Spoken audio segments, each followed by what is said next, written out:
So Jesus said in John 6, beginning in verse 10, here's how it starts. Then Jesus said, "Make the people sit down." Now there was much grass in the place, so the men sat down, in the number about 5,000.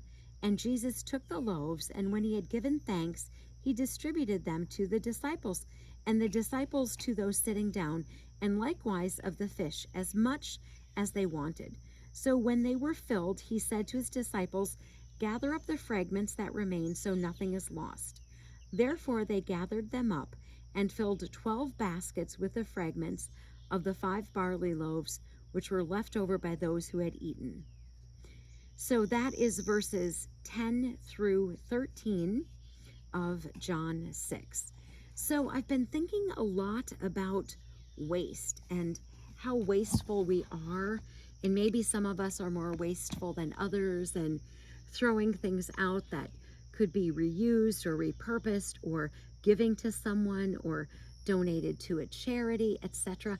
I've just been thinking a lot about waste and just feeling convicted that there probably are areas where I am wasteful and I shouldn't be. And it's really a bother to me. And so I wanted to take this opportunity to kind of talk about waste. You know, we have an excess amount of things. We have an excess amount of a lot of things. And we're a very consumer-driven society. And perhaps we're just throwing things away that we could fix.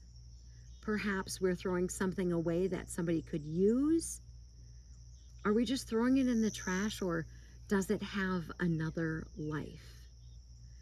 So I'm not talking about maybe trying to fix your refrigerator from 1972 that doesn't have parts anymore, because you may not even be able to get parts, much less find someone who even has the ability to fix it.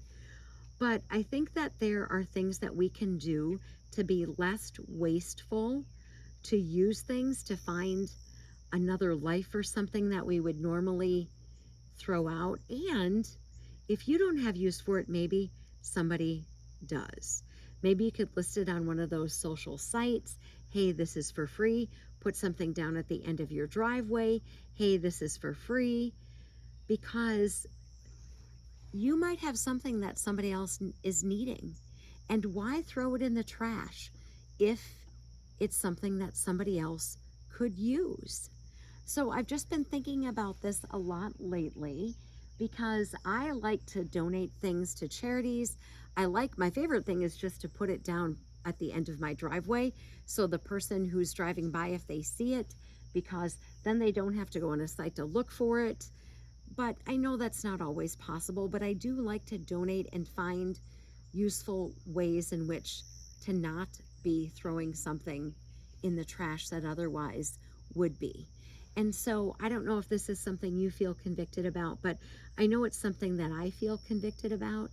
And so oftentimes, you know, we're all going through many of the same things together as we do life together.